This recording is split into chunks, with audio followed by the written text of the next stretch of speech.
Game day's here, I can hear the crowd. Turn on the lights, fans are cranked up and loud. Red or blue, we wear it proud. Yeah, we love our teams in this border town. Chiefs and Royals, Boo Mizzou, Rock Chalk, Jayhawk, KU. Hear that drum pounding in your feet. Yeah, you're marching to the beat of KC. What is going on, YouTube? What is going on, Kansas City? What is going on, Jayhawk Nation? And what is going on, everybody? And welcome to the beat of KC. Ladies and gentlemen, my name is Lucas Murphy, and I am going to come out of the gate and absolutely be real and honest with you.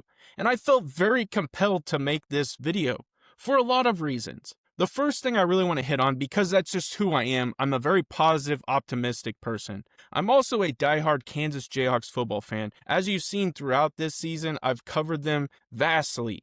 I've been through, the 0-1 or the 1-win seasons, the 2-win seasons, the epic just stretch of coach after coach. I'm still a fan, and I've always will be a fan. But I really think that I want to address this because I think there's some concerns with the program right now. And again, I'm very positive, but I think at the same time, I have to be real with Kansas fans. And I think a lot of Kansas fans are coming to the realization of what is happening in the landscape of college football, specifically, again, with the Kansas Jayhawks football program. And I think we're really going to dive into that. So some positive news out the gate. I really do want to highlight the fact that Andy Koltanecki, our former offensive coordinator, will be returning to the program. I think that's a positive, a very impactful return. We saw what type of offense he was able to really run. They flourished, and we'll talk about that. But I think there's a bigger picture, and I think, again, this is a much larger landscape issue. But at the same time, you have to really get granular with it and focus on the Kansas Jayhawks. Now, the Kansas Jayhawks are not a predominant premier team. They're not even a predominant premier team in the Big 12. Now, were they getting to that? Yes, they were building momentum. They were starting to gain success. They were able to not only recruit, but really subsidize that with adding guys from the portal. Now, I feel like that foundation is starting to crack, and there has to be something that is going on, and we're going to really talk about that. The transfer portal has undeniably become one of the most powerful forces in college football.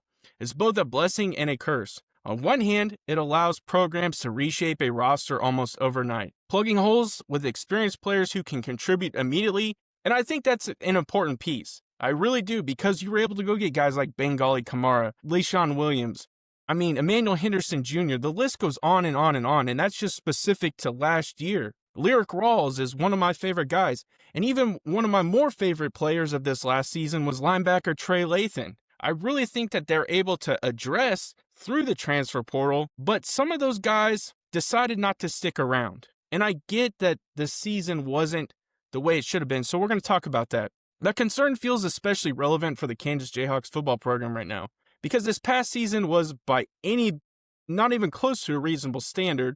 It was a disappointment. After building momentum and raising expectations and really kind of building up the fan base, Kansas failed to take the next step. Inconsistency, missed opportunities, and really an inability to sustain week to week left the program short of where many believed it should be. And in today's college football landscape, disappointing seasons don't just impact fan morale, they directly influence the roster stability. This isn't simply about players exhausting their eligibility and moving on, because, ladies and gentlemen, 33 players with key players such as Jalen Daniels, Daniel Highshaw, Emmanuel Henderson Jr., Le'Shawn Williams, Dean Miller, DJ Graham, Bengali Kamara, and many, many others that played key roles or started for this team, it went ahead and decided, hey, they ran out of eligibility. They decided to walk as seniors. That's rightfully so. They earned that privilege. But those are key, impactful players. And again, that's expected. The more alarming trend is the number of players with remaining eligibility. Players could have played meaningful roles in 2026. They're opting to leave through the transfer portal, which as of right now is 24, and that's headlined by guys like Lyric Rawls, John Kamara, David McComb, Harry Stewart III, Tyler Mercer, Trey Lathan, one of my favorites that I mentioned earlier, When a season falls short of expectations, frustration builds internally. Players begin to reassess their future, their development, and whether their goals align with the direction of the program. And again, I think there's some more underlying factors into that. So we'll talk about that. Depth and continuity have been cornerstones of Kansas. Recent rebuild under Lance Leipold. But when attrition spikes after a disappointing season, it forces the program into a reactive position. And again, I think that's extremely tough for a Kansas Jayhawks football program because they're not a premier team. They have to be able to sell players to come to Kansas. It's more now. There's a NIL, which we're going to talk about. I think in perspective, due to players running out of eligibility or transferring, the Jayhawks will be in search of roughly 40 to 45 players. This includes the incoming freshmen or transfers already committed, or this number would be closer to probably 60. We will talk about the upcoming freshmen and transfers as the picture gets a little bit more painted, and I think we'll obviously make its own video because we want to highlight those freshmen that are coming in and the transfers that we're able to obtain. And I think that's obviously an important thing to cover. But the Jayhawks are now compelled to lean heavily on the portal just to stabilize this roster. That's a risky cycle. While portal additions can provide short-term fixes, relying on them year after year makes sustained success harder, especially when chemistry and long-term player development are sacrificed. Another thing I want to hit on is when guys have the intention of coming in to your program as freshmen and want to learn, they want to develop, they want to earn their way onto the starting roster. They want to be able to get out there and play. But if you're constantly going and getting guys from the portal who could potentially be better, but you're selling them to come play, what does that do to the freshmen who bought into what you sold them? Really kind of you gave them the ability to believe in what this program is going towards. That really kind of cracks again that foundation that creates disappointment. And again, that leads to transfers. So again, you're constantly having to hit that transfer portal, which I think is significant. Another thing I think it does is it messes with chemistry, and that long-term player development is impacted. Now, we haven't even touched on this, so we're going to go ahead and do that. NIL only adds another layer to the issue. Kansas remains as a respected brand, but NIL has dramatically leveled the playing field across the entire college football landscape. Again, we hit on it. Look at the teams that are going to be competing for the national championship. That's not Georgia. That's not Alabama. That's not your consistent teams that have been there year after year. Ohio State is no longer in the running. The big-time programs are no longer in it. You have teams like Oregon, Indiana. Yeah, Oregon's a bigger team, but Indiana, the University of Miami, they're coming back. They're making a resurgence. And then you obviously have, other teams that have made the playoffs and are a little bit kind of like, wow, how did they make it? I think the big thing, too, is it's really kind of leveling the field. And so programs that once couldn't compete financially now can. And some are far more aggressive in offering immediate guarantees. After a disappointing season, those outside offers become even more tempting. You see opportunities elsewhere that promise clearer roles, quicker exposure, stronger financial backing, and even more successful programs. I think that raises critical questions. What are Kansas's selling points right now? I mean, facilities have improved 100%. We're seeing the renovation of David Booth Memorial Stadium.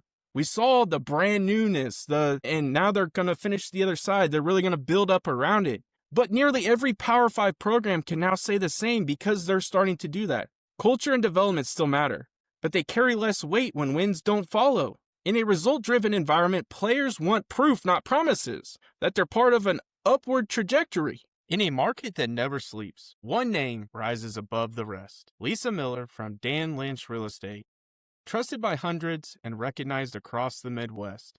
She delivers results when it matters the most. With over 13 years of experience and licenses in both Kansas and Missouri, Lisa isn't just selling houses. She's helping you find a place to call home. Whether you are a first-time home buyer, looking to upsize, or selling your current home, Lisa makes the process smooth and stress-free. As a local expert passionate about building lasting relationships, she ensures her clients feel confident and satisfied every step of the way. Don't wait, your perfect home is just a call away. Contact Lisa today at 913-579-3246 or 913-369-3000 or visit lisamillersaleskc.com. But Lisa Miller at Lynch Real Estate help you start your next exciting chapter. And let her know the beat of KC, Lucas Murphy, sent you her way. I am an optimist, but also a realist, and I said that earlier. So I feel I must provide the positive the Jayhawks have going for them so far. And again, they recently announced the return of former OC Andy Koltanecki to associate head coach, which I think is significant. It sounds like to me it's more of a promotion coming back, which was probably why they were able to sell him to come back. And before Andy left for Penn State, his Jayhawks offense was graded 8th highest in 2023 according to PFF College. Kansas is not only a Big 12 team who is enduring an exodus of their roster either, and I think that's a positive.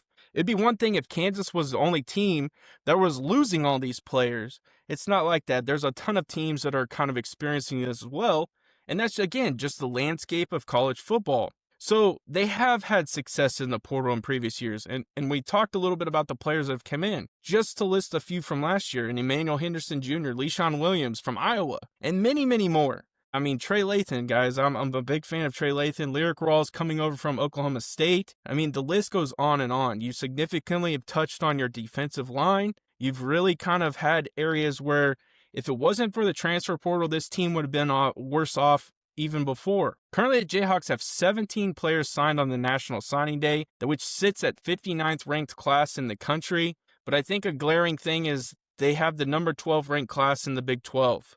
And so, again, that's something they're going to have to really reflect on. And again, it forces them to really address some of these fixes, 40 potential players through the transfer portal. And this is where the fear of regression comes into focus. I feel the roster does not have enough program guys sticking around. And you might be like, well, Lucas, what does that mean, program guys? Players who bought into the culture, the turnaround from seasons when this team was not winning games or maybe just one game. The times where they've gone through coach after coach, they didn't have a promise. They had no foundation. They didn't even know who their head coach was going to be, or the playing style, or how they were going to run the offense or run their defense. They didn't have any idea. Devin Neal is not walking through the door to suit up for the Jayhawks anymore. And so I'm also concerned there is an internal issue with retention of players. Something internally just feels off. Whether it's roster management, retention strategy, NIL alignment, or communication with the program, there are signs that adjustments are needed. A disappointing season didn't just end a year, it cleared house on the roster. Lance Leipold has been at the helm for 5 years, ladies and gentlemen. He has a record of 27-35. They have played in 2 bowl games, going 1-1 in those 2 bowl games, which before that hadn't happened since 2008 under Mark Mangino. And the year before that, they went to the Orange Bowl. So if that really puts it into perspective of how long it's been and really how long it's been of success for the Kansas Jayhawks program, I think it does give credit to Lance Leipold in the turnaround he's had. But is that foundation starting to crack? Is that starting to, and I'm not saying Lance Leipold doesn't need to be the head coach. That's not where I'm going with this. My biggest concern is, again, and it goes back to the top of this, what selling points does Kansas have right now? Do they have the ability to sell on NIL? Do they have the ability to offer playing time? I would say they have a big time offer to play. You know, if you want to come in and show your worth and start and you give everything you got, you're going to have that opportunity because they have to find potentially 40 guys. So I really think that there is something internally that needs to be addressed with this program. And I think that's really the big thing. Kansas football has raised expectations, and you can see it with the fan base. They're now more disappointed in how things are going. They were really disappointed with how the season ended up because that just wasn't the expectation. In years past, this would have been a successful season. It would have been, especially under some of the head coaches we've had. But when you've really done positive things, you've had guys that have built the program foundation and are no longer here, that's where those expectations as players and as the fan base, we start to get concerned. But in this new era, expectations must be met with results and adaptability. And again, I think I just hit on that. If internal issues aren't identified and corrected, the transfer portal won't just be a tool, it will become a constant lifeline. And for a program trying to establish lasting success and really, again, build that foundation of what Kansas Jayhawks football program can be and what it has been under Lance Leipold, that's a dangerous place to live, is to constantly have to address it through the transfer portal. Because you're going to have an ever-ending evolving door. You're going to end up building guys up. They're going to be dissatisfied, and they're going to leave every year. and those impactful players that you're depending upon and you're really wanting to come in and have success, they'll just go somewhere else. So I really think that that is something that I really wanted to address. I really felt like I was compelled to make this video because there are some concerns. There definitely are some concerns with this program, where it's headed, what's next year's roster going to look like, how are they going to shape up in the Big 12. I think there's a lot of concerns. You can't always just lean on freshmen to take over roles. You have to have guys that are leaders. You have to have guys who have been through what this program is all about. You have to understand that I've been here. I know how this works. I can teach you the way and really teach you success and teach you what it's like to win and have that motivation. If every one of those guys is gone, there's nobody there that has experienced what that was like. And so it's almost like a blank canvas, and now you're having to start all over. I appreciate y'all checking out this video. I really do appreciate the support. And again, I felt compelled to make this video because I am a concerned Kansas Jayhawks football fan. Make sure you guys smash that like button, smash that subscribe button, and I end every video the exact same way. Have a good day.